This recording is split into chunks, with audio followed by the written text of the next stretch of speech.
Oh shit, here we go again. Low, low, man.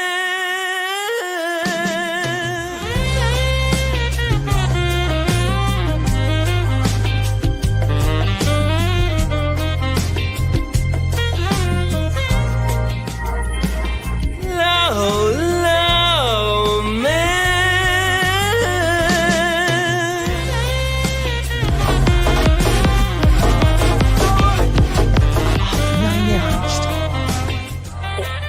You like contracts, right? You're a contract guy. I read contracts instead of conventional pornography, yes. No. Wait. Nice argument, Senator. Why don't you back it up with a source? My source is that I made it the fuck up. Yeah, I'm in favor of execution. Maybe our entire team needs to be executed after tonight. But go fuck yourself. Is that clear? I hope it is. Hey, Bob. What's up, everybody? It's your boy Andrew Esquire here, restarting. We're on our second stream of the night, guys. 2 streams, 1 night. Can you handle it? We're here again, rocking it with our second stream. Hopefully joined by a guest very shortly. Here on the Blake Lively versus Baldoni, fight. Obviously, the dueling lawsuits, which have now been merged, right? Of Blake Lively initially suing Justin Baldoni, and then Justin Baldoni countersuing Blake Lively, Ryan Reynolds, etc. Over the film It Ends With Us. Now, this is one that I was debating whether or not I was going to get into this and cover this at all. However, I was recently convinced of it. Really by one clip. Really, there was one clip that stood out and convinced me. Before I get to that, though, real quick, Big Buddhist, thank you so much for the 5 legal mindset memberships. Appreciate that. Yes. So there was one particular person that convinced me to cover this, and this is amongst the coverage of, my coverage where I'm now covering Disney, Gina Carano. I'm covering Destiny, right? I'm covering Johnny Somali, massive case. What VTubing issues that are ongoing and plentiful. I mean, literally, there was just a case of somebody who got caught with illegal materials on their Discord that I want to talk about, but I haven't been able to get to that one yet. There's so many things to cover, and there's so many topics that I do have to pick and choose what I like. And one of the topics that I tend to cover, or at least historically I have covered, are what we have labeled in the very professional legal mindset realm, which is very professional and in no way derogatory at all, or any way demeaning, thought crimes. I'm not sorry, and I did nothing wrong. And we've covered, going back to Amber Heard, we've got Sarah Boone, we've got Courtney Clenny, we've got a bunch of other cases we've covered that have had some very interesting individuals and very some colorful stories. And there was really one individual from one of those colorful stories that convinced me to really jump on this. It wasn't watching other creators.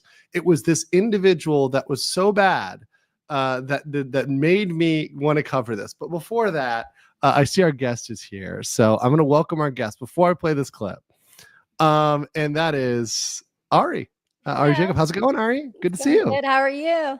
I'm great. It's good to be back with you. It's been like, it's been a year since we've talked. I know. It's been so long. And you're so professional now. I feel like this is how I close clients. I show them my really cool setup, and they're like, she must know how to do social media.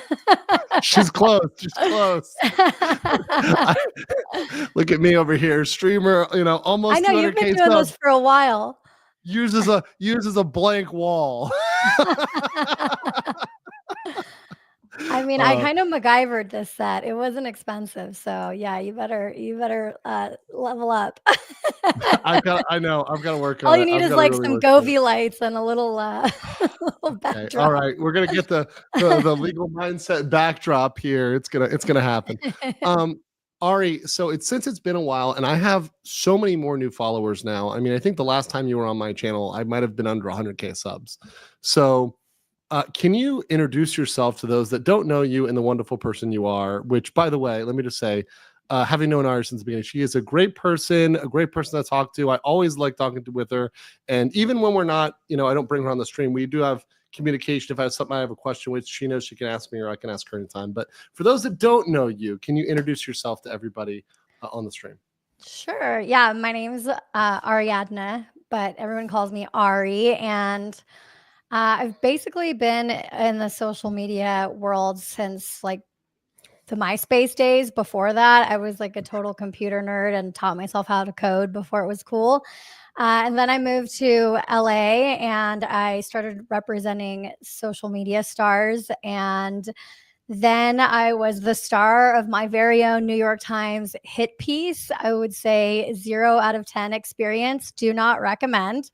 But I survived. And now my cold media hating heart likes to expose media bullies. And, one of the things that was pretty interesting was that I came into thinking that organizations like the New York Times were the gold standard. And before anything happened to me, I'm like, they can't just lie. I mean, I think that was a lot of people's, I would say the layman's perspective of like, they can't just lie. They would get sued, Right, and that was most people. Back in Yeah. that day. They all said the same thing, which was if the journalists can't just straight up lie. They can't misrepresent stuff like that. And by the way, let's be very clear about the person it was, or at least one of the people. Obviously, there are many people involved in the hit piece, but obviously this was a Taylor Lorenz job, right?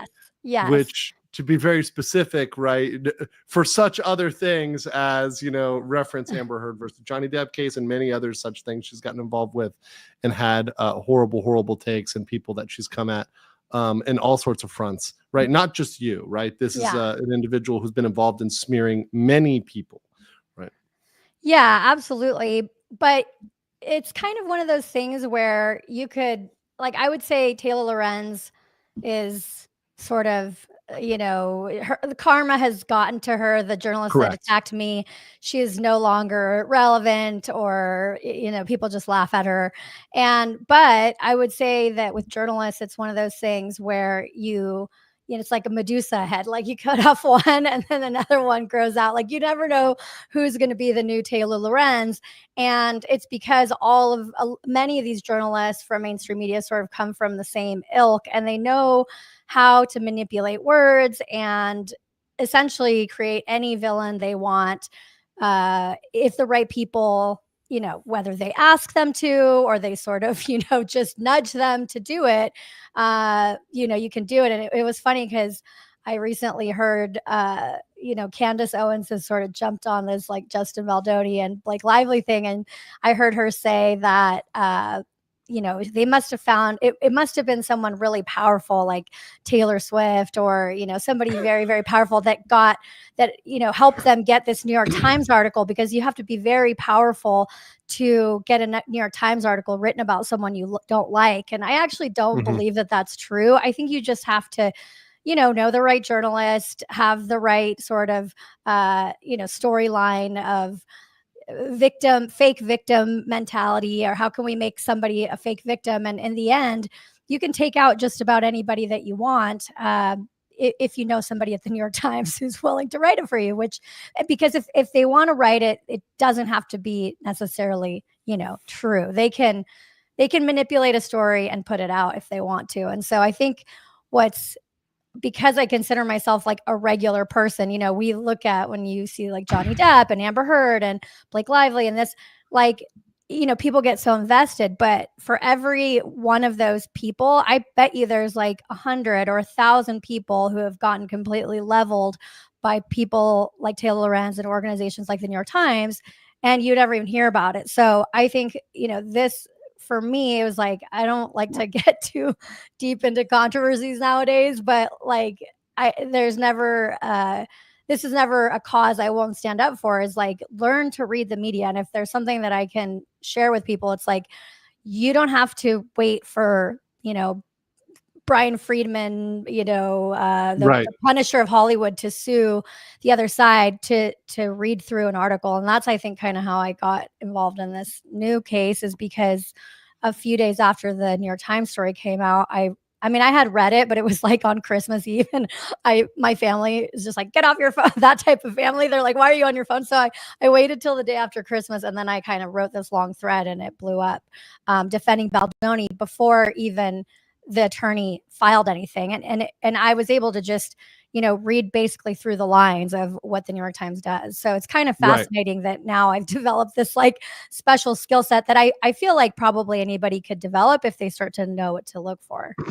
Sure. And I think especially like there's a certain period of time, I think pre-COVID a bit, and where the media, you had to kind of learn what they were saying and the buzzwords they were using, and what they're putting out there, and be able to read between the lines and say, okay, what they're really saying is this. What they're really, it's interpreting from corporate. It's like taking corporate speak. Yeah, we're gonna need to work really hard to hit those goals. Okay, guys, we're behind target and we're gonna get fired, right? It's like it's the real translation of what you're saying. And we had to do that with media for a long time. I mean, fortunately, I think it's a positive thing. I think we're getting more respect for new media and for people in alternative media. I think that's a really good thing, because there's just some awesome alternative media sources. I mean, obviously I could toot my own horn, but forget about myself, forget about, watching me. I mean, there's many other people that put out and do good work in other niche areas that dedicate themselves to a topic or to an area and put out extremely good information that's high quality. And they're not at all associated with the mainstream media or mainstream news or Hollywood or anyone else, right? They're just doing it because they're passionate and they really love to do what they love to do. So I want to share with you, this is going to make you laugh. But I was debating whether or not to cover this topic. And, there's always a straw that broke the camel's back. Like one thing that's like, all right, Andrew, all right, call Ari. We're going to do this one. It was this clip, which was posted by Times Radio. I'm sure you've seen it, but it's of our girl, the one and the only Elaine Bredehoff. So in case you guys haven't seen immediately, nothing convinces me more than the following statement. I'm not even going to play this whole statement. I'm going to play like half of it, because I was convinced in the first 10 seconds. Listen in. Blake Lively has no motive to make allegations of sexual harassment public, just as Amber never did. You've already lost me. You've already lost me. You've already lost me in the first 7 seconds. I paused it right there. Not even 10 seconds. You made a direct comparison. First of all, for those that know, this is Elaine Bredehoff, who was Amber Heard's attorney. So number one, when she is getting behind you, and then she's comparing you to Amber Heard, who, at this point, you should read the room, read the cards, and say, look, public sentiment is generally that Amber Heard was in the wrong. There's not a lot of Amber Heard stan holdouts out there. There's like, a fan club of them that could fill a card room in Poughkeepsie, but there's not a lot of Amber stans out there. There's very small amount, right? So listen to what she concludes here. This is very funny. Against Johnny Depp. With her, what happened in this case in big picture is Blake Lively makes a private complaint of sexual harassment to Baldoni and the other individuals in the middle of the filming, saying, let's get it right and let's be professional for the rest of this filming. What Baldoni does is he goes out and hires the same PR firm that Depp hired to eviscerate Amber. And again, it was to attack and eviscerate Blake Lively. And you see some of the text messages that the New York Times uncovered, where these PR people were saying that they were planting false stories. They were very proud of the fact, they said Justin Baldoni wanted to bury her, and they said they can bury her. And they were very, very proud of the fact that this would all be untraceable. Talk about somebody who skimmed the headline. Yeah. This is somebody who reviewed it. Okay, so I'll let you jump in here, Ari, because we can know. I don't even know where to start. Obviously, there's like, okay, someone said in the chat, if Elaine takes a position, I can automatically know that the opposite side is the side I need to back. It's like the Kramer index. If Jim Cramer tells me to buy a stock, I'm selling it, right? And yes, people in the chat love her like standard Zoom background. Yeah. It's classic. But to be honest, I think I saw a tweet that said like even the AI background has an empty law firm. Like it's just, they're all I just fired. can't. Yeah. They all lost their jobs. So I don't even know where to start. Like hiring a PR firm as a sign of guilt is kind of ridiculous. I mean, obviously there are situations in which people who have damaged PR do hire to rehabilitate their I hired Crisis PR after Taylor Lorenz. I mean, this exact company? You hired this exact company? No. I hired different company, and I'll tell you what, like I kind of regret it in a way, because by that point, if I knew what I know now, it's like I should have just gotten ahead of the story, but it's intimidating. Like the New York Times is so intimidating, and that's what people don't really understand. It's even intimidating for other people. So when you look at like the young actress that played Blake Lively and like people like that, you have to imagine that if they get wind, like the New York Times is going to be doing a story about how Baldoni, sexually harassed me, or, whoever said it to her, that scares people, right? Because they're like, oh, the New York Times is going to do it. So then what happens is, although you could argue its power is waning now. That's, I think, arguable, right? Where a New York Times hit piece not in Hollywood. To be a silver bullet. Yeah, okay, not that's in fair. Hollywood. In Hollywood, it's like, yeah. This is why I bring you on, because this is exactly what I love Ari for, because she knows Hollywood, she knows that scene more and far more than I ever want to know. And I think that I would say, I guess for most common people, for the plebs like us, we are learning to listen less and less to that. But you're saying Hollywood, it's still like, this can kill you. You come out and there's a Times article against you, and they're like, you know what, we can't touch you because you're now a pariah because the Times is taking. And it's not just the fact. Okay, so the fact that it's the New York Times, basically, unless you have a Hollywood media lawyer like Brian Friedman, who probably charges $2,500 an hour, I don't know, but like, and who has a lot of connections and things like that, like your options for who's going to write the story about the other side of the story is like zilch. I mean, I'm a woman, obviously, I'm Mexican, and I wasn't political or anything. And after the New York Times story, I had a girlfriend who worked for like Televisa, Telemundo, I forget, one of those Latin stations. And she's like, well, let me see if we can do a story about what happened to you.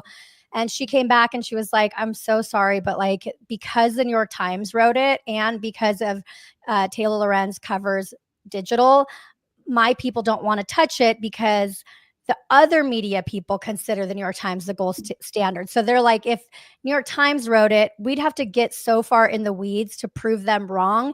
And we don't really care about you that much, right? They don't care about someone like me that much, to where, who are you going to get it out to? And then on top of it, if there's other people that are like against you. So in this case, it's Ryan Reynolds, who's a big star. Correct. And more well-known than Baldoni by far. Yes. Then anybody who's friends with Ryan or has an ally, if they work with him, if their marketing company works with them, if they want to work with him, like they're not going to touch you either. In my case, it was this talent agency that basically signed a bunch of my clients after Taylor Lorenz destroyed me, and she happened to be signed by them too. So other journalists, if they wanted to be represented, or if they're represented by that competing agency, they don't want to write about their agency. And on top of this, anybody who wants to be an author, think about this for the New York Times.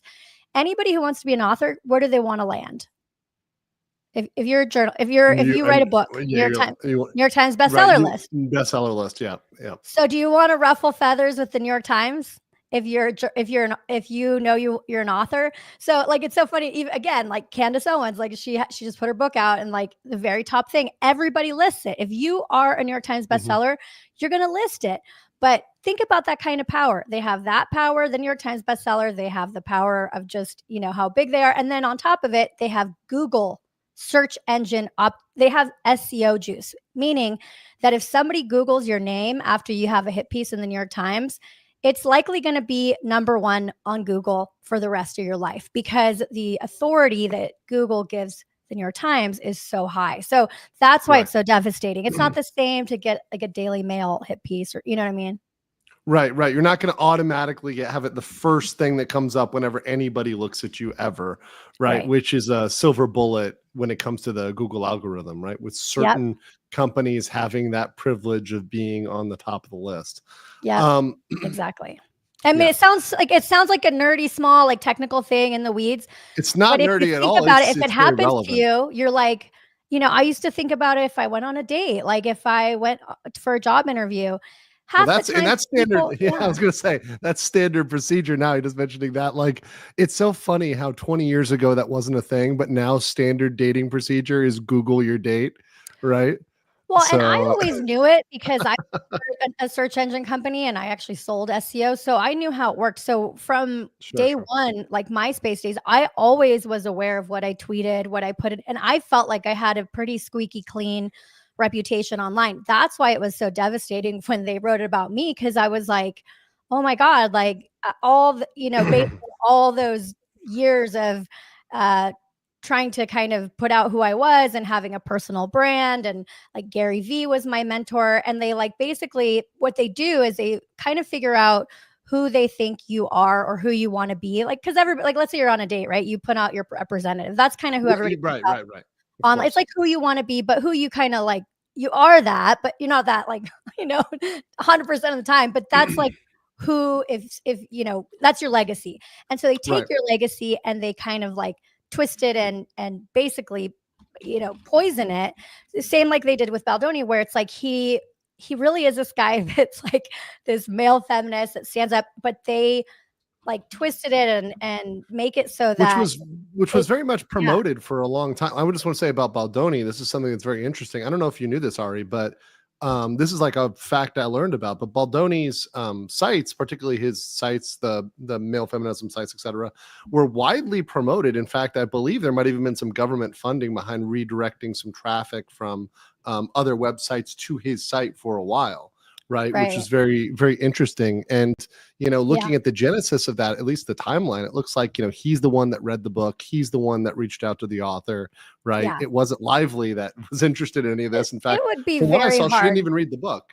It would be so hard to fake that for so long. But what they do is they like basically make you into the antithesis of what you think your legacy is. So that's like the most, I think, painful thing about it, is because you're like, if you really care about a cause, or you've been this way your whole life. Like for me, it was, I wanted to be a YouTuber or whatever. But when I was younger, there was no such thing. Right. So when I met these kids that like wanted to be YouTubers or TikTokers or whatever, and their parents were like poo-pooing on them, and I was like, I believe in you. Cause I remember the few people that said that to me when I was younger really inspired me. And so that's what I always wanted to do, is like help these young people. And in my case, the article, we called them the kids next door. They were all over 21, but of course they fed into that kids narrative. So it sounds like mean, which takes advantage of kids.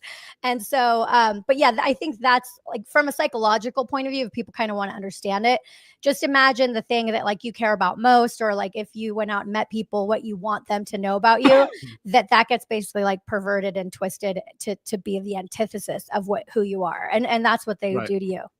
Right. So turning Justin Baldoni, who is really this guy who cares about these issues, into somebody who is essentially a predator, right? Yeah. And a harasser. Yes. Right. And using that to like, basically this narcissist, kind of painting him as a narcissist, when now in reality, looking back, who do you think the narcissists are? Right. Well, it's always, I mean, one of the best words, Ari, which I've looked at, like, especially in many of these cases from criminal to social media, is projection. it projection turns out to be true so many times, particularly with the worst accusations, with the most vile accusations. Often it's because they are the ones that are committing the similar acts, or acts of a similar nature, and they're the first ones to point the finger and say these things. It's because they're typically involved in something similar, and right? there's this, like, don't you think that, I mean, definitely when I was representing these TikTokers, I noticed it, but there was this sort of understanding, at least in Hollywood for sure, that if you could be a cry bully, like my sweatshirt, like a fake victim, and you could milk it, like to the extent, for example, when these influencers, I think that they were already working with Taylor Lorenz, like they were trying to like catch me doing something wrong. And anyway, I went to one of the houses where they're basically getting evicted because they were drinking, people were drinking underage there. They weren't doing what they're supposed to be doing, all this stuff. I went there by myself to like make sure that they weren't destroying the house on the way out. And when I got there, they all start filming me on live, and I'm like by myself, and there's like 15, 20 somethings there. And it was intimidating to me because I'm like, they're trying to like accuse me of something. And there's this like 6'4" black guy, 26 maybe. He was maybe 26 years old, and he's gay.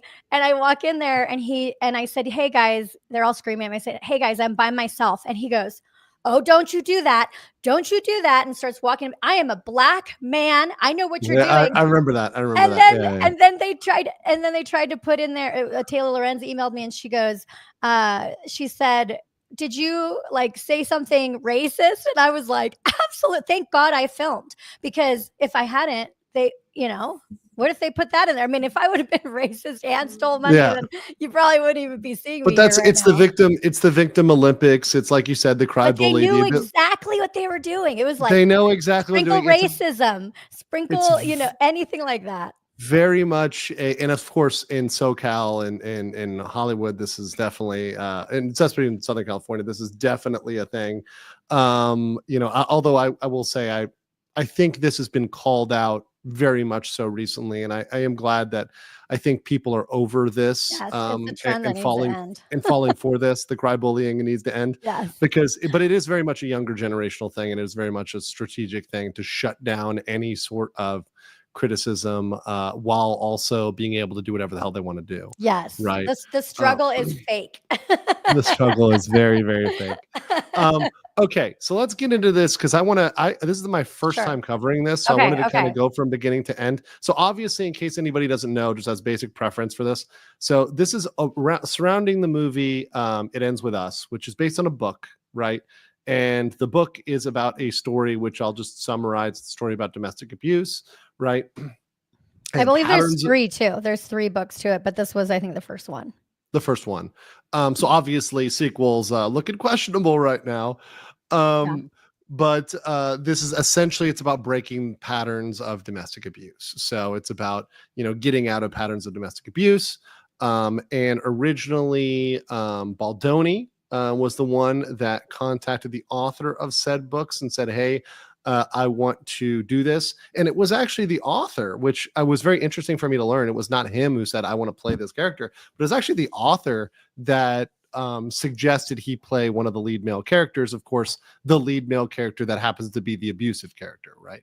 So, who's I would say one of the main 2 male characters, but also abusive, which, doesn't, it's interesting when your character you're playing lines up with the narrative they want to spin on. Since I know your audience probably isn't going to go watch the movie, it's not really, I don't think, made for men. Well, I don't know if your audience is men or women. Now, Ari, don't presume about my audience. I have diversified. Okay, I probably have a 65-35 split now, which is generous. Okay. And then some that are questionable, some that I don't know, but I will say, of course, let me read some of my funnier comments here. Artemo says, "Girl on stream, chat is coping and see." No, it's not girl. I haven't had a guest. That's why I wore a big sweatshirt today. I haven't had a guest on stream. I haven't had a guest on stream in a while. At least a 3D guest. I've had some animated guests, but not 3D guests, but I've been covering VTuber. Do you know what VTubing is, Ari? No. Oh boy. I'm not aware. It's I'm not. it's the I net. guess I'm not So as hip as you are. take streamers and give them an avatar. Okay. And now they're an avatar. They're no longer a person, they're an avatar. Okay. So like a faceless. Yes, like a no, no, they have a face, they have an avatar, right? It's usually an anime avatar, a 3D avatar, something like that. That's a digital avatar that motion tracks. Okay. So it motion tracks their movements, etc. Right? It's really big in Japan, and it's getting bigger in America. And there's lots of interesting legal issues with it. But that said, I'm not going to try to talk to you into it. I think it's cool. Growing. I've thought about like having like a virtual character before. It makes it easier. Look, here's the thing. You've got to come on. You got to do your hair. You got to do your makeup. You got to get. You got to go. Imagine being able just to stream, and you don't got to worry about. At least I even have to put on a suit. Now I don't always have to put on pants, but I do have to put on a suit. So it's kind of sometimes gets hot in Bangkok. I'm wearing shorts sometimes. But that said, you got to clean up a little. If you're a VTuber, well, no, you just be eating, doing whatever you're doing. Hair's messy, no makeup. You're able to go stream. Of course, they're very talented people, often playing video games, singing, competing, entertaining. So interesting stuff. But anyways, it's been a while since I've had a other guest. Shala says, "Oh, I made a stream. Yay for not sleeping and welcome." And then Sir Jack says, "Cry bullying is such cringe behavior." But here's the thing, and Ari, I think it's not just behavior. People really do this in real life. What? Oh, yeah. Oh, yeah. No, they do it in real life. Of course they do. I mean, here's the thing. If like, so I used to work in sales at a digital agency, and I remember there was like a big client that I wanted, and he was like, honestly, kind of creepy, and he worked at a big Fortune 500 company, but he was like completely harmless. Okay.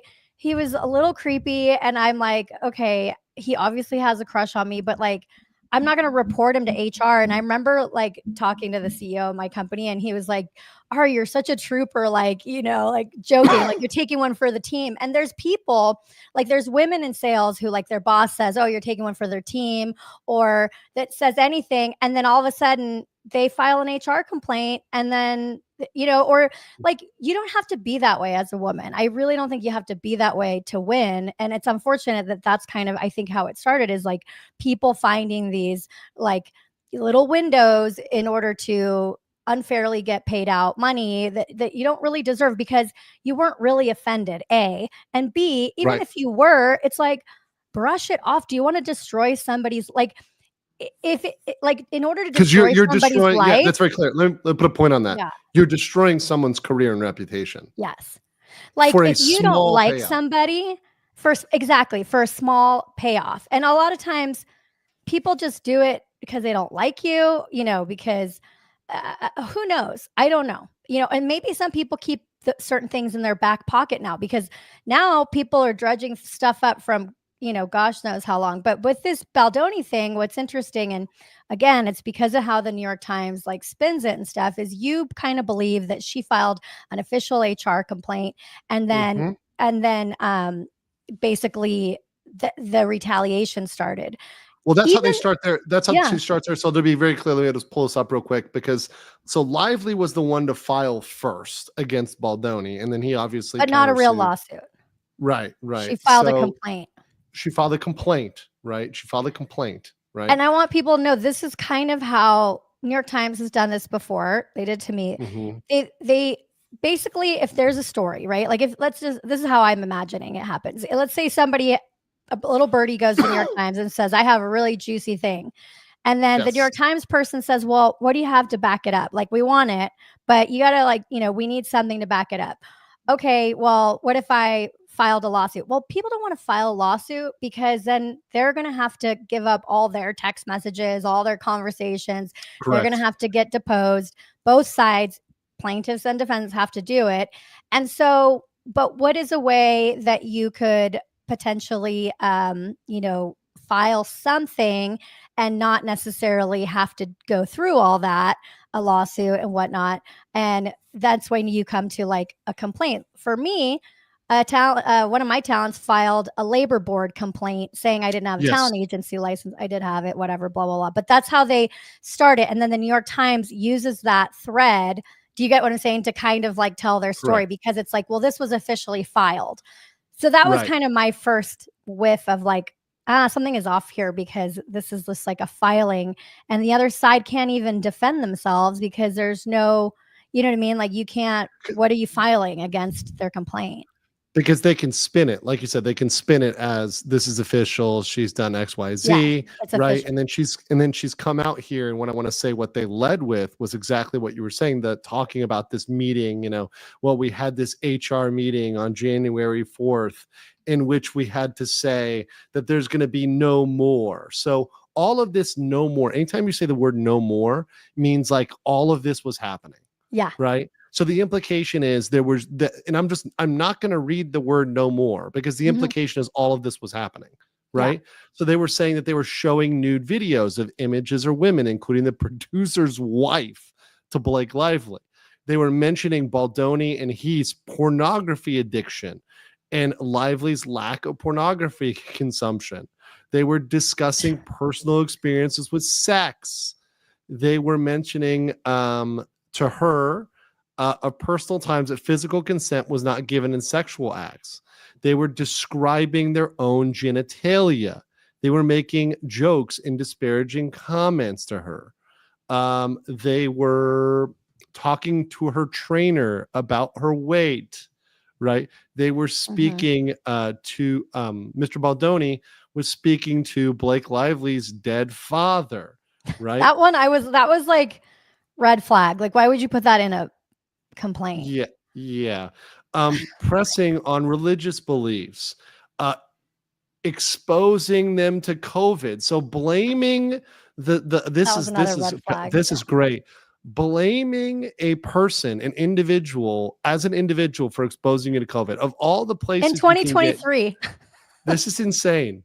This is absolutely insane. Yeah. So saying that a job is responsible, once again, we've definitively proven this. And by the way, legally, we've completely thrown this out. There's no legal basis for this at all whatsoever for any liability for the flu or a cough or a cold or COVID. It doesn't fucking matter. Right. There's zero legal basis on any level for this. My favorite is Taylor Lorenz went on the No Jumper podcast, and she was like, "Oh, I got COVID outside." It's like, how do you know where you got COVID, woman? Yeah, like, do you run around with microscopic? Like, these people are insane. There it is. Yeah, there's the COVID that She's got like, me. I know you can get COVID outside because I got it outside. It's like, you don't know that. Crazy people talk. Yeah, it's insane. It's absolutely insane.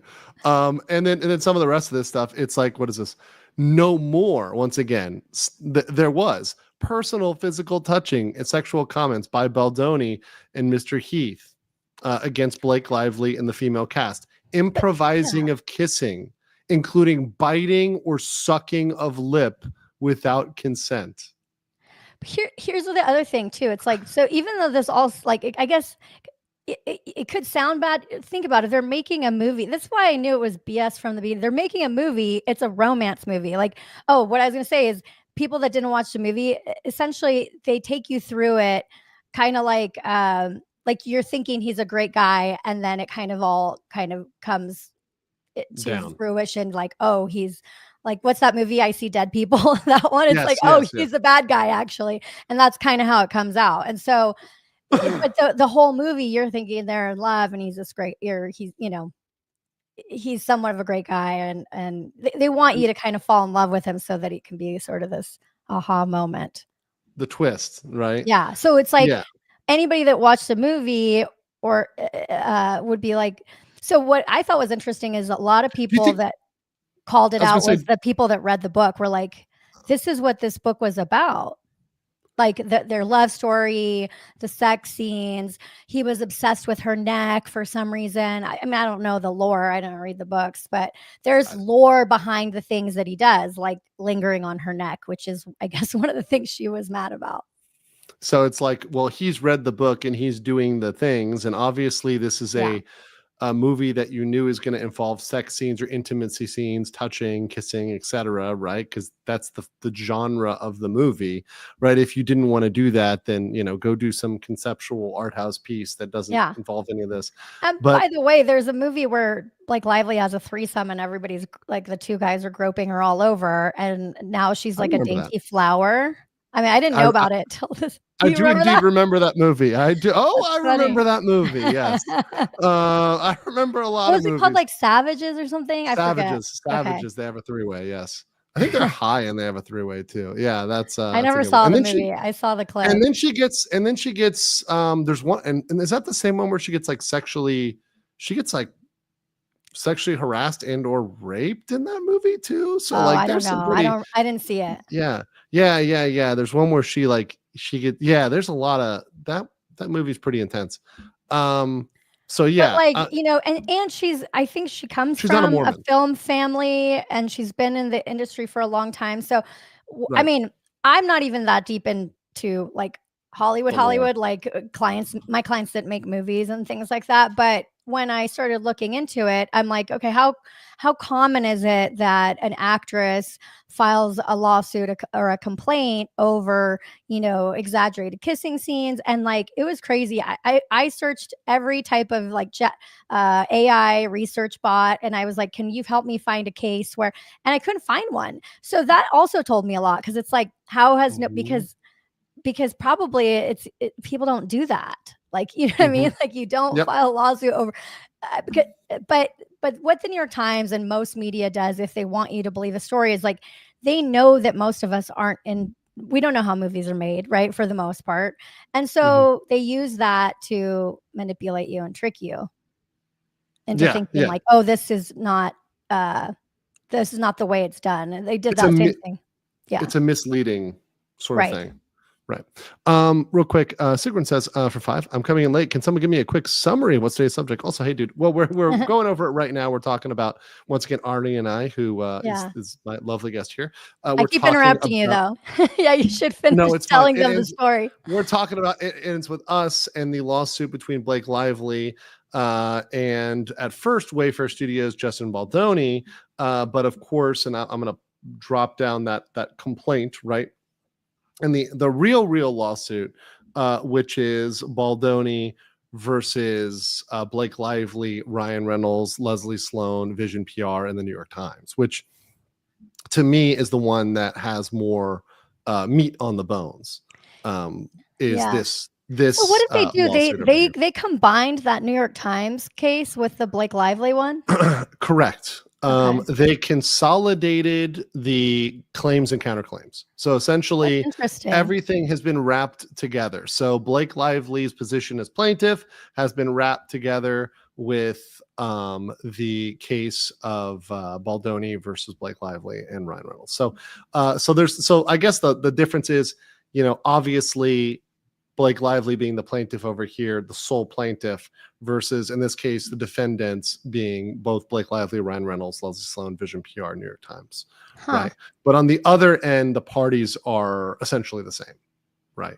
For Wayfair, Baldoni, Heath, it ends with us, etc. So, and the claims, which we'll go down to here, page 211. And no, we are not going over all of this today. I actually debated like the usefulness of going through every single line of it, and we'll see how much interest this gets. If it gets a high level of interest, then I'll go through every single line of it. But I think more important is you should look at the causes of action and the supporting, and then just generally talk about the supporting evidence. But we're talking about extortion, right, which is pretty huge. Defamation, which is to be expected. I mean, we're talking about that's going to be a hard one. We're talking about a situation that's Johnny Depp versus Amber Heard, but once again, both public figures, like you said, pretty hard. False light, invasion of privacy, which is painting someone in a false light, similar to defamation, very difficult, right? Then we get other ones that are more interesting. Breach of implied covenant of good faith and fair dealing, which this is a contractual. This is much easier. And like something about her not signing the contract. I haven't gotten that far deep in it. Did you see that? Intentional interference with contractual relationships, right? So I believe this one involves her and trying to disrupt that contract. And let's see, the last one here is intentional interference with prospective economic advantage, right? So I think these last ones, intentional interference, both of them, and the breach of implied covenant of good faith and fair dealing, these last causes of actions are contractual, and I think they have a pretty damn good chance if they can prove that they acted in bad faith, right? Yeah. Let's see, negligent interference with prospective economic advantage and promissory fraud, right? Interesting. Which is very, very interesting Yeah. as well.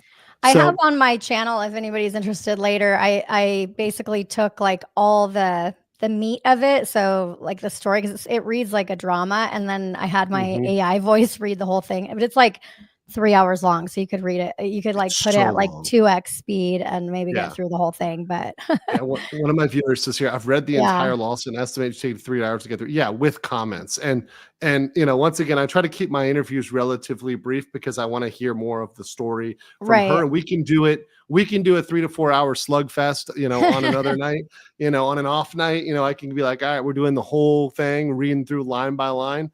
But it's usually worth it to get the highs and the lows of it. But do you want to, I guess, Ari, maybe narrate for us, how this situation deteriorated in a holistic way? How did the situation deteriorate between Blake Lively and Justin Baldoni, and why did it deteriorate? Well, it seems like it started off friendly, and then I think that she pretty much took it upon herself to make all these decisions. Like it started with the wardrobe, and Lily Bloom, the character, is supposed to be sort of this struggling entrepreneur who wants to open up a flower shop, and Blake Lively is wanting to wear like $5,000 boots, and it wasn't even like cute stuff. I mean, I don't know. This is not my style for sure, but like just expensive things that that character wouldn't have. And so especially because she didn't read the book, it must have felt, I think, to Baldoni like okay, like maybe this won't matter that much. The big picture is the seeing people with DV and people with these experiences. So I think that probably Baldoni was inspired at first, intimidated by Lively and Reynolds, and sort of was giving them anything they wanted. There was like a point in time where there was a writer's strike, and then they had gotten like the green light to go forward, I think, after a day. And then Lively basically said, like, I already made plans to go back to London or New York or wherever she was, and forced them to film all the scenes where there's all these flashbacks in the movie, so there's younger versions of the actors, and so they had to like pull all those people together, and that's a lot to do for a production. From what I understand, you have to get permits for all these different things. And I think what happened is, because again, this is something I can relate to, is like when you're in charge of a project, but you're also like kind of in it. So for example, with me, I had talent that I was representing, but like if I got called by a news station to do an interview about my TikTokers, like I would go and do it. And I think what started to happen for me is that the TikTokers were like, why is she getting attention? Like she's supposed to be our manager, but it's like, it's my company. Like I can And beyond that, it's like, well, number one, it is your company. And number two, if you want to do that job, if you want to do that, then go do that. But we don't want to do that, right? Because it requires you want me to do scheduling and planning. And so it's easy to make your boss the bad guy or the person that has control. And so in this situation, Baldoni is not only an actor, he's the director, producer, and owner of the production company. And so of course, there's going to be times where people don't get along with him or don't like his decision making. But at the end of the day, it's his movie and he can do whatever he wants. And by the way, he hired you. And so I think that if there was a point in time where Lively like wanted to get him out, it probably was easy to get into other people's ears. Like, oh, isn't it annoying when he like talks about this or his fake feminine, and then you can basically, it just starts with like a little seed, I think. And then anything that you do, it's like, oh, he's doing that thing again. Like, I think they even said he like gave a speech or something after one of the scenes, and some people thought it was really heartfelt. And then like the other actress, like Blake and the other actress, like rolled their eyes. And so, it becomes like this thing of, oh, the popular kids and the tyrant that's running the ship. But at the end of the day, it's his project. So you're allowed to not like your boss, but if you want to go to work and get paid, like you kind of have to suck it up, unless you start to make that person feel like they're walking on eggshells, because now you've come forward with this massive list of complaints. You're accusing them of fat shaming you because they asked how much you weigh. And then at some point, Ryan Reynolds comes in and berates Baldoni in front of all these people, which I'm sure was like mortifying to Baldoni. And then on top of that, after they come in with all these, because he's not involved in this directly. It's not like, he's not an employee, he's not involved in the production, and he's coming in and berating people. It's like, well, you're not, like, get the fuck out of here. Like, what are you doing here? Like, this is none of your business. Yeah. But he's a big $1 billion baby. I think his Wolverine movie ended up making $1 billion. So, and he's so connected in the industry. He's making movies, and he has a huge marketing company, owns all these different projects. Unarguably. And it was actually interesting. I don't think anybody's talked about this. I forget who the girl was. I went on another channel and she was like, I think the technical term for that, Ari, is whipped. But yeah, exactly. Exactly.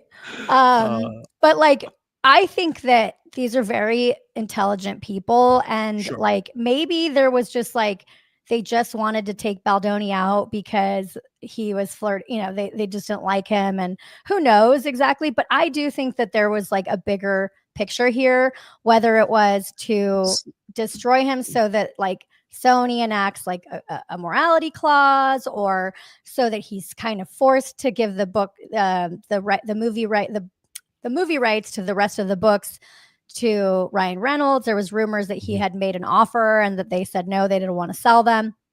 And so, one thing do you think Ryan wanted the spot? Do you think Ryan wanted his act? Like Ryan wanted to be the actor in the job? Like, no, do you think that was it? No, this is what I think. So Reese Witherspoon bought or started a company where she basically buys the rights to all these books. And I think it's $1 billion company. So I forget. I honestly forget what it's called, but you could look up like Reese Witherspoon's. It's like called Sunny something. Anyway, her book to movie production company. It's basically a huge success. So that business model of, we're gonna buy the rights to all these books, and then we might make a movie out of them, and that's $1 billion company. I think that maybe that's what Ryan Reynolds and her were thinking, because they think big. They're thinking own a tequila company, own a, or whatever that kind of company, own Mint Mobile. Like, they're thinking $1 billion businesses. And I think that if they were like, okay, we do a hit with Colleen Hoover, and then all these writers start to trust us and they want us to, I just think that maybe that's what they were building, because it doesn't make sense that they would do all this just for the movie rights for one book or one movie. I think they were trying to do it, but this is just me speculating, but it does make sense. And it's not like a conspiracy theory, because when everything happened to me, I thought I was going a little nuts, but then when the dots really did start to connect and other people were like, oh no, that's what happened. Other people in the industry was like, oh yeah, that's exactly what happened. They wanted your clients. So I think that's pretty plausible. Something like that. This is very interesting. Bald Eagle says for 20, and thank you for the super chats, guys. What's ironic is the most recent actions of the New York Times are most likely going to cause the New York Times versus Sullivan to be overturned by SCOTUS. Now, that would be crazy. Daddy Thomas said SCOTUS is waiting for a case to overturn it. So for those that don't know, New York Times versus Sullivan is the case that sets a different standard for defamation for public figures versus non-public figures. If that was to change, if you didn't have to prove actual malice for defamation, a lot of defamation cases are going to be filed, and a lot of people are going to be hit with defamation. It would look a lot more. We'd look a lot. I'm not saying we go full Asia. We'd look more like Japan or Korea, or countries that have very strict defamation laws, but it would be much different. I think there'd be many more, especially at the higher level. There'd be a lot more defamation cases filed, which You know, I guess as a law tuber, I would like that, but it would be pretty insane. I gotta say. I wish But it'd be that would interesting. happen, but I kind of doubt it. I don't know. Yeah, I don't think it's gonna happen, but it's always possible, right? There's big cases. We had a big case Chevron that was overturned. There's a lot of big cases that can be overturned. Roe versus Wade, essentially, right? So we have. Yeah, never say never, I guess. Never say never. I'm Yeah. not saying it can't happen. I'm just saying I'm working within the existing framework. So the amount of money that you would have to have, like the reason why I settled my case with the New York Times is because even like it took 4 years, and then they were like, okay, your case is not dismissed. It can go forward on one statement. Okay, they made about 60 or 70 statements that were false in that article, but one statement got through. And then not only do you have to prove that they knew that statement was false and all this stuff, but now you have to prove what your reputation is worth. So unless you stay quiet like a mouse for 6, 8 years, who knows how long the thing's going, then the New York Times is going to say you ruined your own reputation. So even if you win this case, we don't owe you a dime. And then you just spent, 8 years of your life like as a recluse and, just obsessing about this one thing. And it's like, I had to just be done with it because I would have had to put forth, luckily I had attorneys that took my case on contingency, which is also unheard of on a defamation case, on a case against the New York Times, who hasn't lost a libel case, I think, since 1964. So but I was still going to have to pay for expert witnesses that but oftentimes on their side, on the contrary side, they don't want discovery. That's and we're seeing that right now, even with what's happening I think in this case, where they're getting to discovery and they're putting out some juicy bits here. The New York Times doesn't care. Like, I think that Ryan and Blake will care about that. Ryan and Blake definitely care. The New York Times, like they never, from what I understand, they hold this thing that like they never settle. And I don't know if it's because they don't want, they don't want to ever settle cases. It's different than like the Fox or I think ABC recently settled one, but New York Times has like this thing where they say like, we'll never settle a case, whatever. And so for a little guy like me, like I would like to see my case go forward, but it's like you need basically a billionaire, and that's what Baldoni has. And I don't even think that his case will get forward. But think about all the ducks that have to line up. You have to have a case that has legs, then you have to have basically a billionaire level backer behind it. Sure. And it's really difficult. Yeah, no, it really is. I mean, unless you have all of these things to go all the way against these large corporate clients. And that's the truth of lawfare, right? And most people don't realize that it's really a funding thing. And, if you're able to work things procedurally, like you said, you can make these cases go for 5 or 6 years easily. And not only that, but it's like the lawyers were like, and on top of it, Ari, like they're gonna come out and make you look like the worst piece of crap in the world. Like any text you've ever sent, and they're gonna make you look crazy. They're gonna be like, look at all the times she tweeted about how much she hates Lorenz. They're gonna make you seem like you're completely unhinged. And like, well, she did kind of make me unhinged, but I was like, I don't want to go through all that. Like I've moved on and I got my reputation back, and whatever I think, but that's the hard part. It's like, even when you're right, it's like, how far can you take it? Right. This is a good one. It's me, Suki T, became a new member, and then she followed up with an ask, and also welcome us new member. She asked for 2. Will this be bigger than Depp if it goes to trial? I'll toss this to you, Ari. Yes or no question. Bigger than Depp if it goes to trial. If it goes to trial. I don't know. Maybe. I feel like Depp was so interesting because like Depp is such an interesting person. Like, and he had all those like crazy tweets, and I don't know. I don't think it's bigger than Heard and Depp. I don't think it'll be crazier, but I do think that you get Ryan and Blake on the stand, which is a lot. And would definitely be very interesting. I don't think it could be as big because the salacious details in the Amber Heard case are more salacious than here.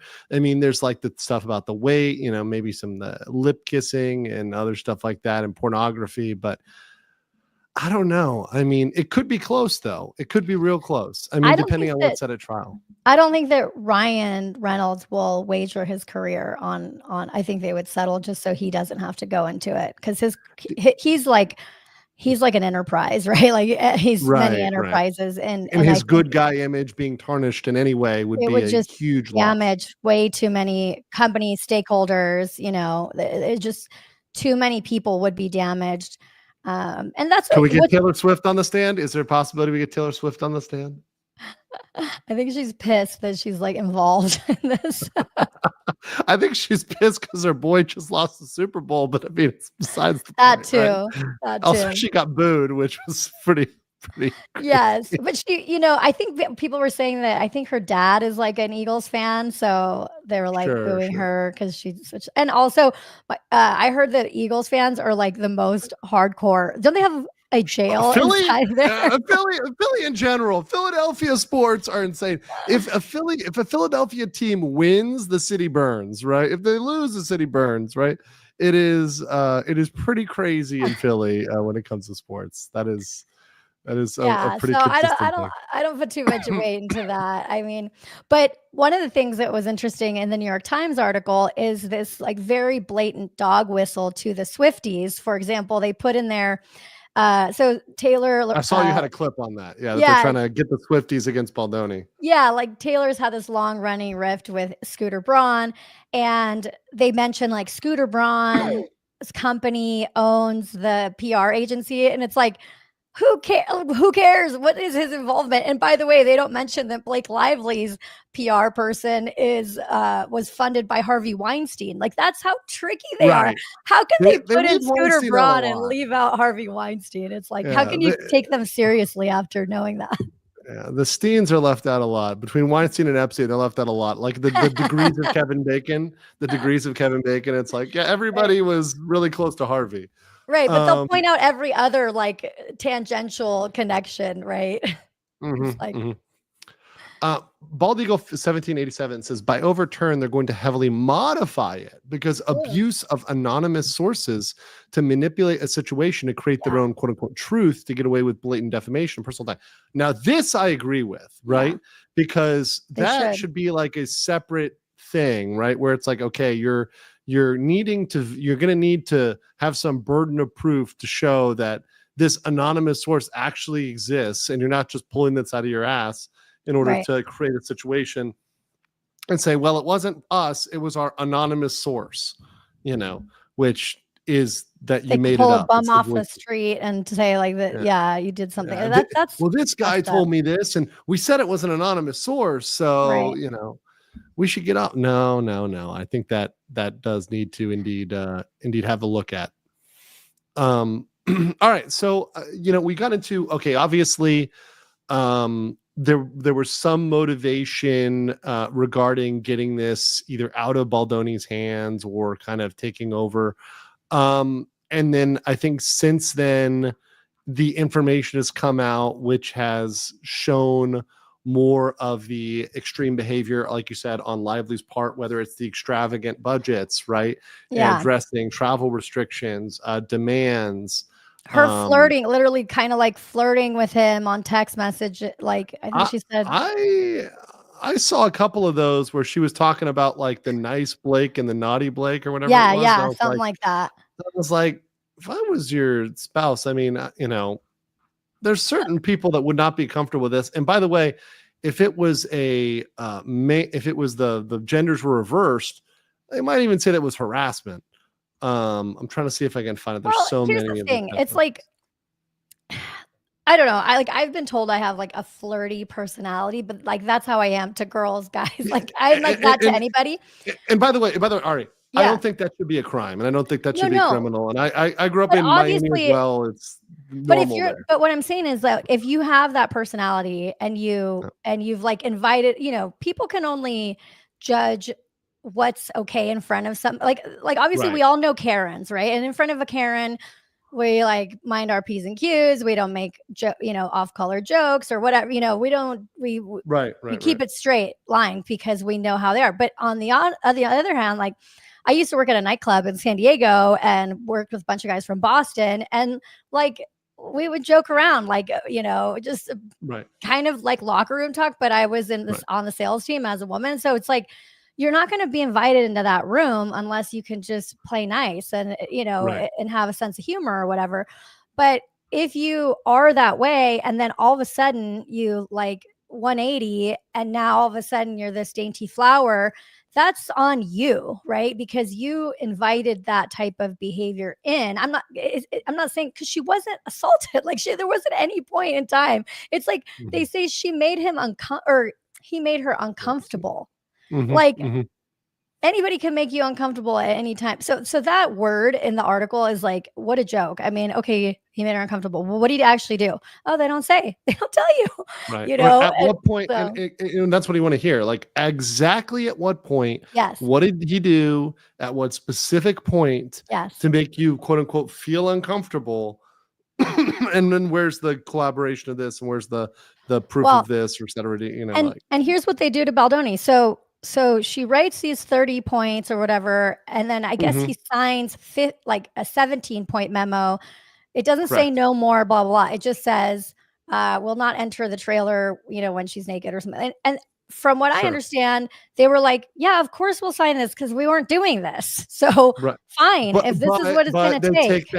But they take that as a confession that it was happening, because that memo that Blake Lively sent, and let's see, do I still have that? That's why I think that this was a plan, because it was like, okay, we're going to catch them doing something wrong.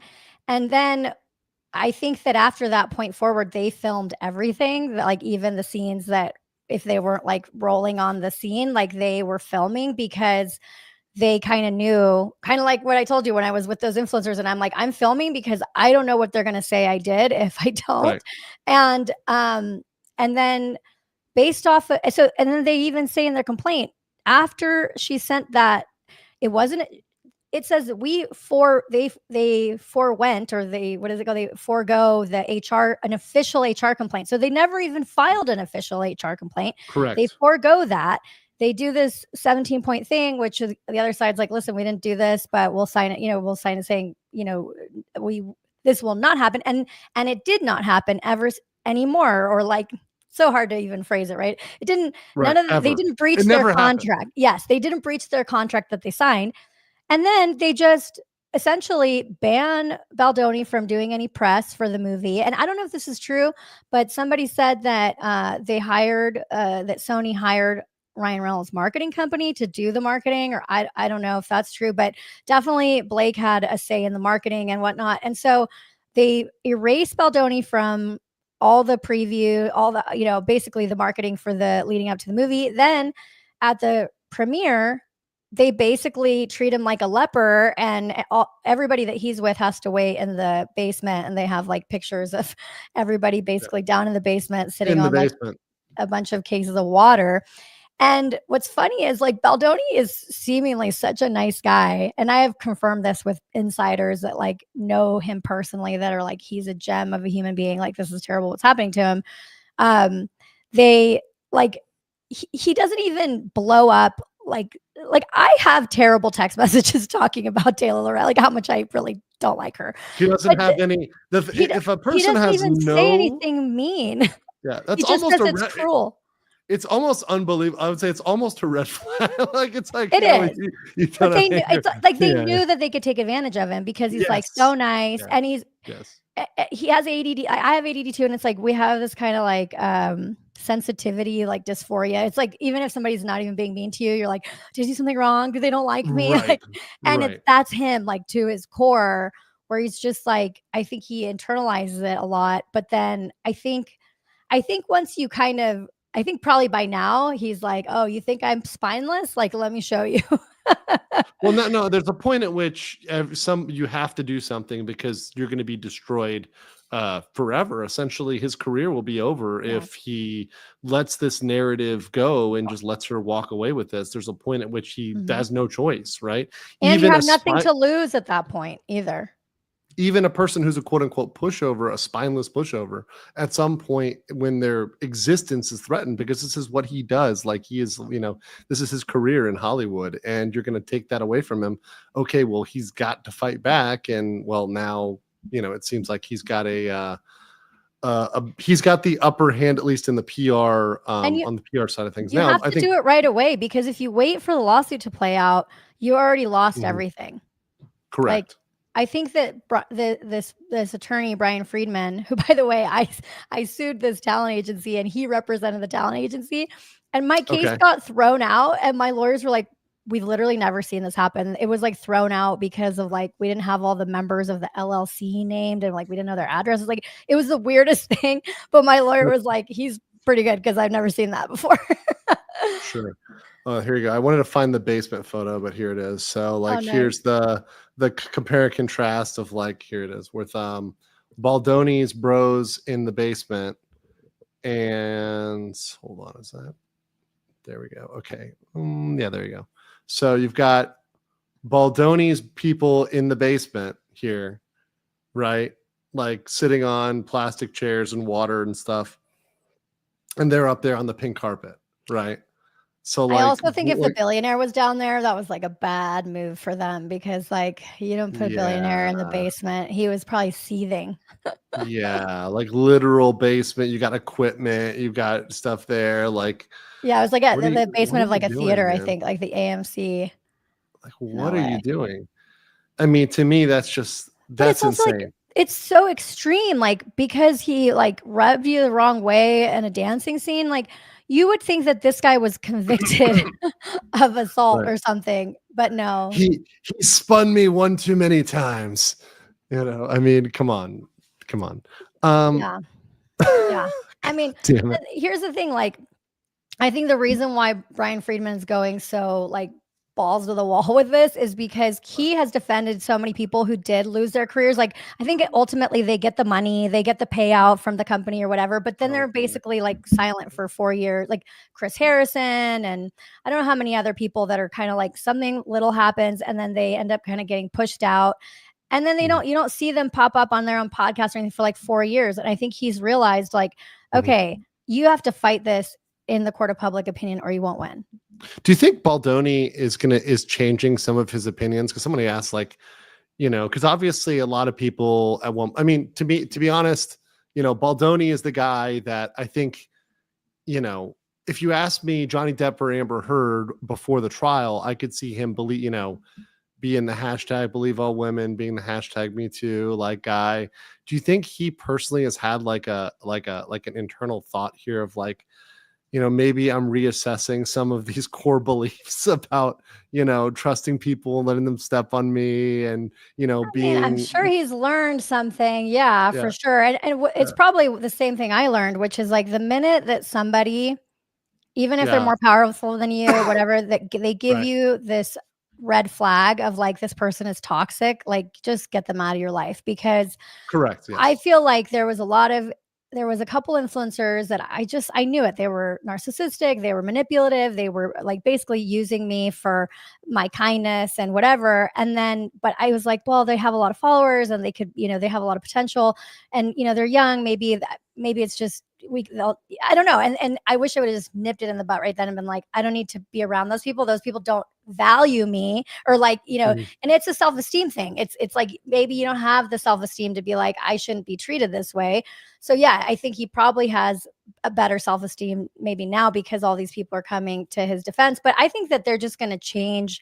I think that now they might like be people that want to expose cancel culture or expose like the inner workings of yucky people in Hollywood. Who knows? But I think that they're still going to have a cause. It's probably just not going to be exactly what it was before. But I still think he's going to be an advocate for like women's rights. And like, this was a domestic violence like story, you know? So I don't think he's going to go any less, or he's any less interested in helping victims of TV. No, in fact, he was the one that kind of called out Blake for saying like, look, you know, we're trying to actually focus on helping people with DV here instead of, you know, going off on these other tangents or spending all this money on XYZ. And they tried to kind of frame it like he changed. Like, okay, this is how the New York Times story framed it.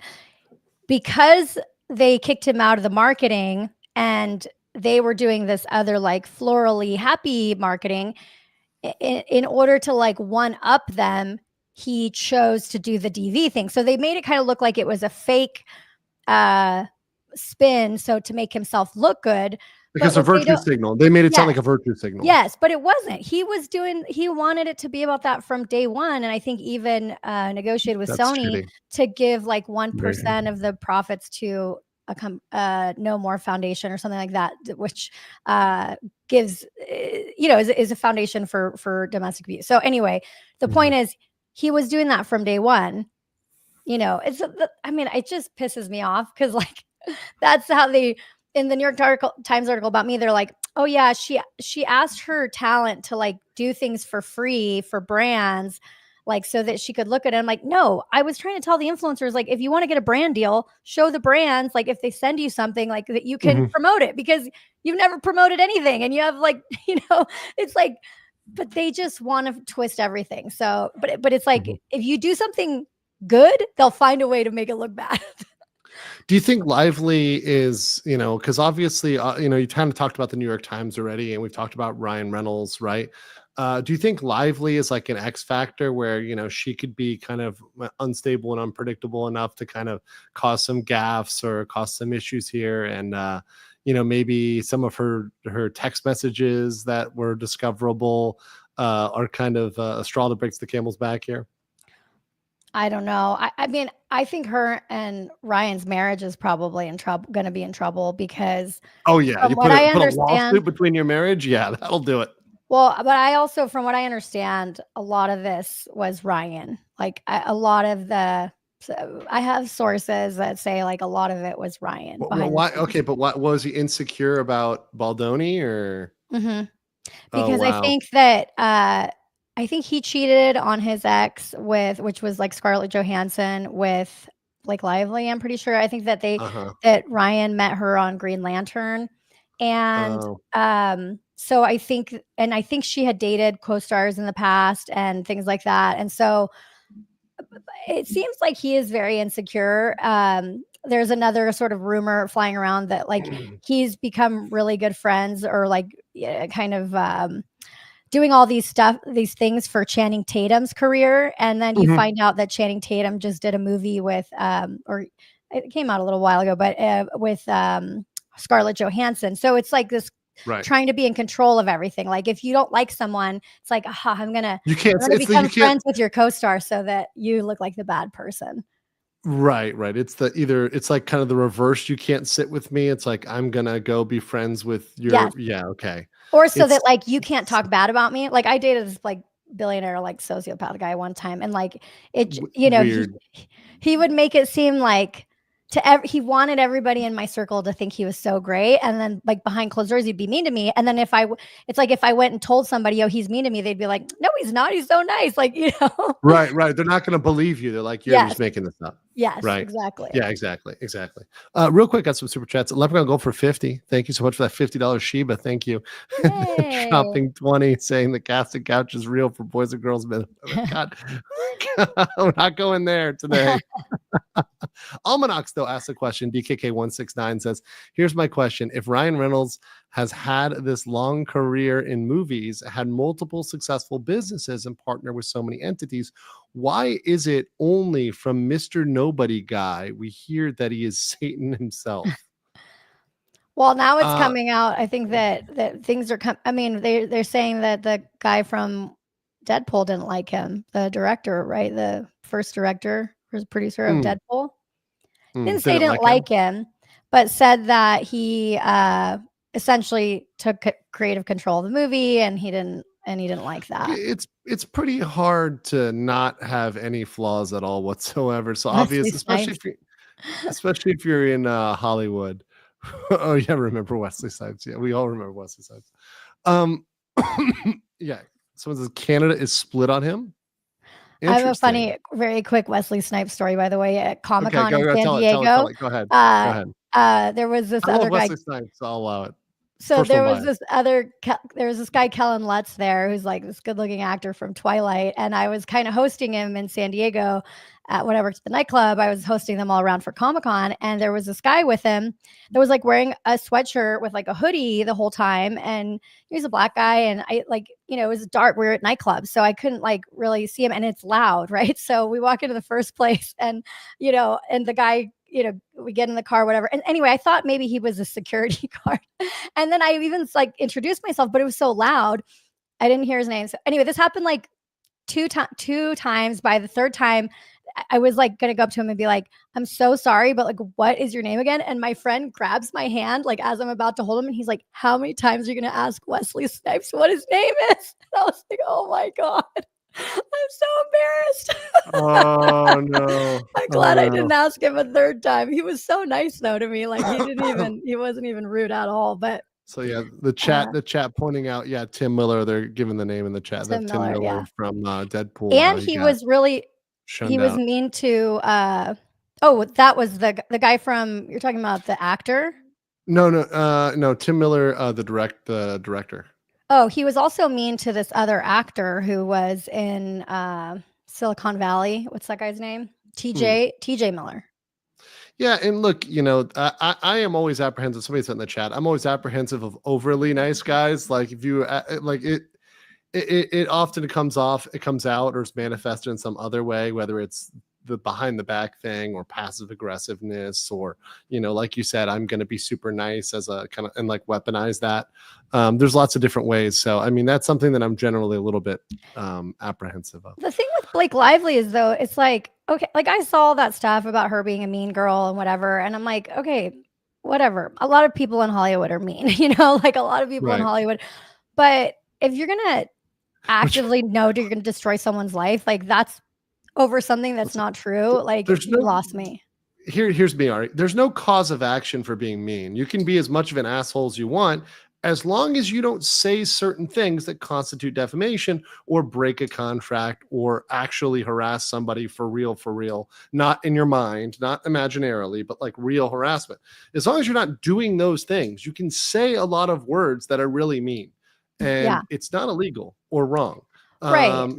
From a law standpoint, right? I just mean like people were trying to cancel. They're like trying to cancel her, or they were canceling her because she was mean, whatever. I look, I don't put a lot of, I don't know, interest in that kind of thing. I think that's what like 13-year-olds do. Like, the person that was writing the thread about like all the times Hailey Bieber was mean or something that got like 13 minutes. That's probably like a young 15-year-old person, like with nothing else to do but to go on there and do all that stuff. Correct. But like, that's not as damaging as like career ending as what they did to Baldoni, which is like basically call him a predator in, the magical never lies New York Times, which we know is not true, but you know what I'm saying? Like, if you're going to do that to somebody, like you should get the karma that's coming to you should come to you, because I just think that that's like the lowest thing, because you don't have to like, it doesn't take a lot to do it. So it's just, you make the decision to do it, especially if you're powerful, then you better, you're going to F around and find out. And I'm glad that at least we have that kind of accountability coming to fruition. Don't you think? I do like, yes. I think we're getting a lot more fuck around and find out coming to the table. And we've seen a lot more consequences, right? And once again, there's a difference between cancel culture and consequence culture. I'm okay with having consequences to your bad actions, right? If you're a cry bully, but you've been doing something illegal and then now you need to face consequences, right? If you're essentially, that's the Jussie Smollett case, right? Where like there's consequences to doing things that are blatantly illegal and then crying about them and trying to turn yourself into a victim, right? That's probably the biggest example, the most well-known, and especially with Hollywood. Funny comments here. Professional gentleman for 10 Canadian says, hey, Ari, watch out for that Andrew fella. I heard he's a DJ. She's well aware. She's been on way spicier streams than me, trust me. If you want to go back and search my history with Ari, you go way back. 2-3 years Honestly, ago. though, I feel like ever since I like settled the case, I feel so much like happier on streams. That's because before I would have like nightmares of like, okay, my case is gonna go forward, and then they're gonna like pull up some stream where I was drinking whiskey with our friend Jeff, R.I.P.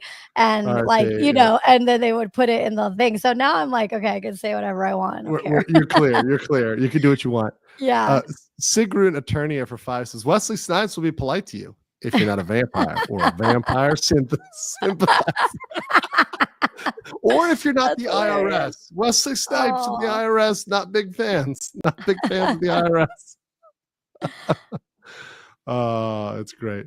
Yeah, some of the chat call me you law tuber. Mean word of the day. Yeah, that is a mean word. Don't don't call me that. Okay, so I guess I don't want to keep you for too long today, and we'll have lots of time to go over this case in the future. Just to kind of round it out. So from what I'm hearing, do you think that because of Ryan Reynolds' reputation, because of other factors, because of maybe discovery, potential discovery, you do think this would get settled out at some point if it survives a motion to dismiss? So my prediction is I think it will. I think it probably does have enough to get over a motion to dismiss level, right? At least with some of those claims, the contractual claims. Yeah. So you're saying if it's going to discovery, they don't want them to go to trial, you think there's a high likelihood of settlement?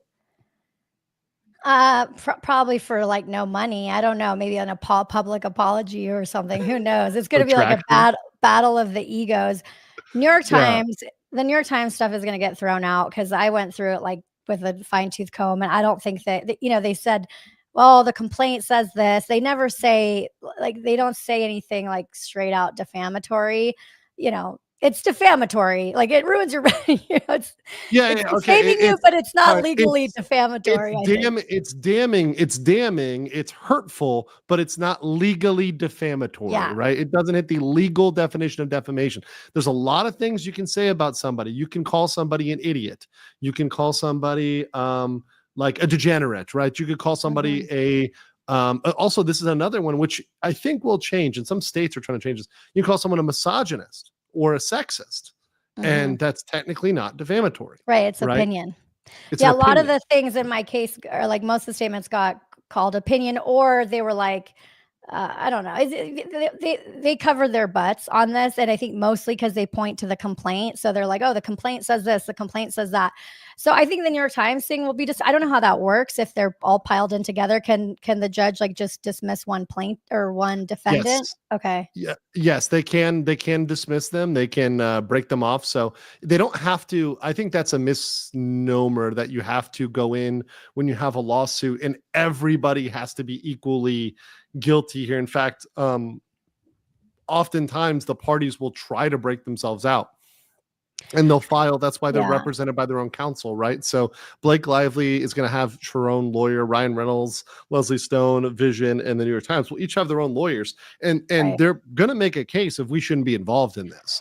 And here's why you should dismiss it against us. I wonder if they put all those people in as well, because a lot of times with like these publicists and things like that, in order to get, so if you're trying to get discovery from like the journalists, it's really hard because the journalists are covered under like, what is it, like journalistic privilege? Yes, correct. And so you can't, and then like certain people are going to be covered nowadays because there's so many like citizen journalists that there's cases where like somebody like a YouTuber is covered under citizen journalist. So my point is, it is. Look, listen, Ari, we're doing more real journalism than any of these motherfuckers in most of these mainstream periodicals. Like we're actually, I mean, I know I do more research, like factually, than CNN or MSNBC does on many of their articles or whatever they're putting out, which just a basic Google search can often show that what they're saying is complete bullshit and completely made up. Yeah, right? But like, so the thing with defamation is like you almost have to prove the case before you have the evidence. Like in order to get discovery, you have to like prove that you have a case, which is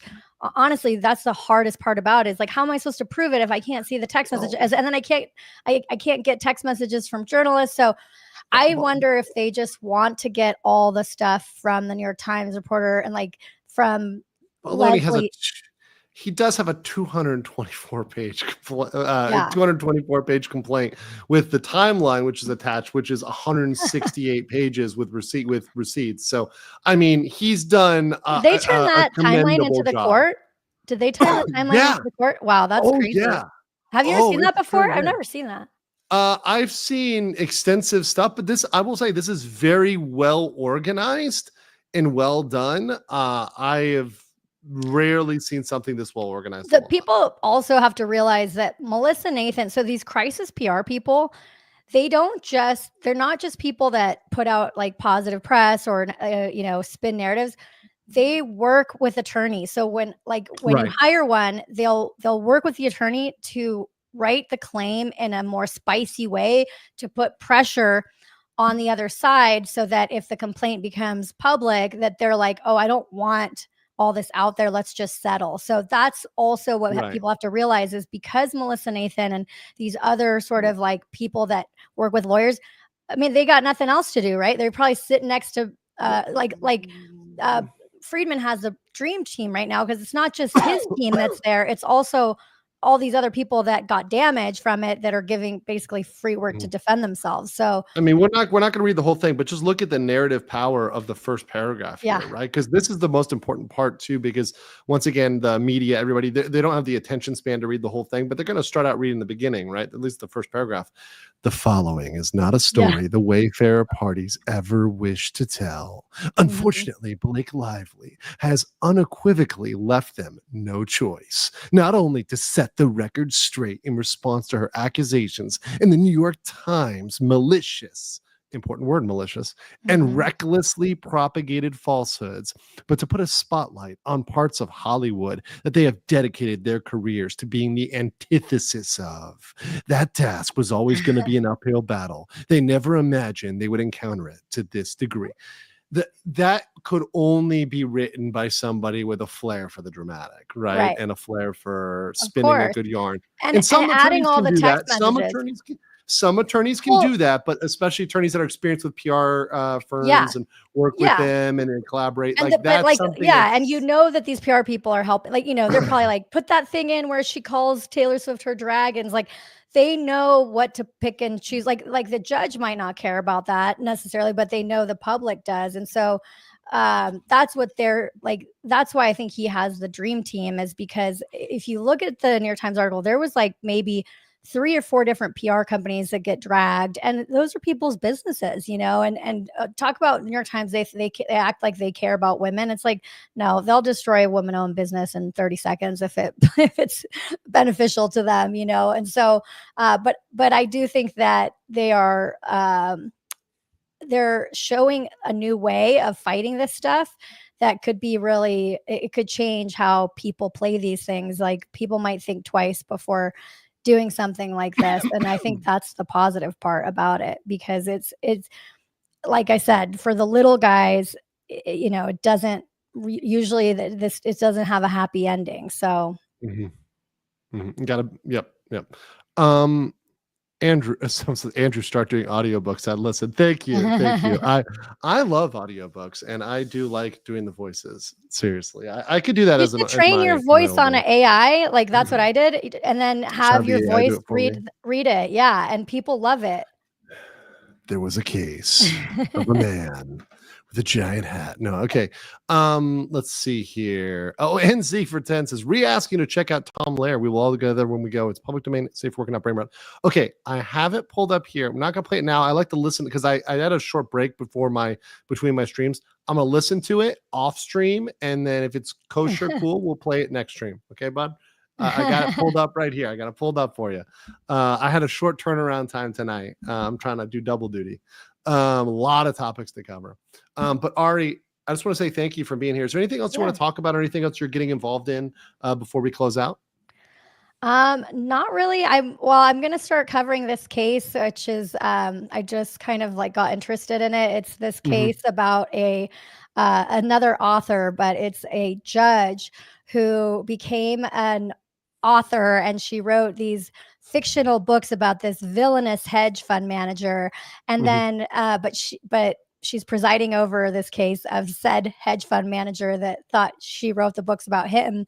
And so it's just a really interesting case of like, how can this judge be allowed to preside over this case when she like wrote an evil book about him? So that's interesting to me right now. And then I'm working on my book, which is kind of like the whole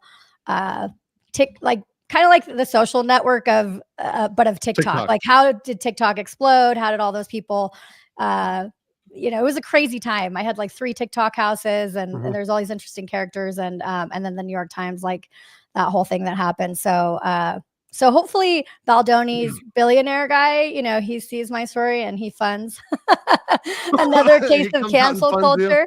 But what's really fun about my stuff is that every single influencer not just that I represented, but that came over to one of the 3 houses.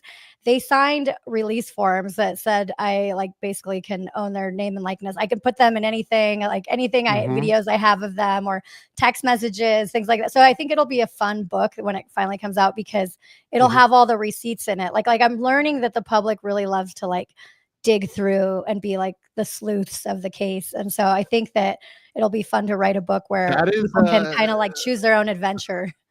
That is a huge niche. Let me tell you, that is a massive niche of allowing people to, I mean, my thing is be your own judge, but people like to be their own detective. People like to do it's the I done it, I found it, I figured it out, like I solved the case. You know, those I remember I saw the ad for those like create, solve your own murder case or something like that, like where they give it to you and you solve it, right? And I'm like, this is a genius thing because it just triggers something in people's brains and we're like, yes, I can do this. Well, but yeah, and people can go back and look at social media. I think that's why this culture is changing in that way. And so, yeah, I think there's going to be more of this, and it is fun. I mean, like at this point, I was a little bit traumatized when everything happened, but now I look back on it like, oh, I'm like a warrior. Like I survived like this crazy thing and I live to talk about it. And so, but yeah, people can go. I have pretty much everything on my website, littlemissjacob.com. Yes. So here you go. This is her website. You can check it out over here. Where's my Chrome tabs? Here you go. I know it says stands for, yeah, but it's just littlemissjacob.com. Oh yeah. Got all of her links here. All of her links here. You can book calls with her, storefronts. And also, in addition to that, if you're not already following her on the social medias, right, where I typically, I think a lot of us hit you up is over here on X. You can hit her over at Little Miss Jacob, right? And then she's got other platforms. You've got YouTube. You've got, of course, TikTok, right? Instagram, right? So yeah. Yeah, and if you guys know anybody that needs social media, my company, what we do is we run social media, but we do like short form video for people. So that's my shtick. So check it out. Thank you, Ari, for joining me. It's been lovely to see you last time. Yeah, it's so good to see you. One last super chat. Elpire Ava for 2 said, looks like I caught the stream. Good to see you. Good to see you too. Ava, we'll talk about another topic in the VTubing sphere soon. But in that case, guys, thank you for joining. I will catch you all on the next one. And yeah, I'll see you later, guys. Peace.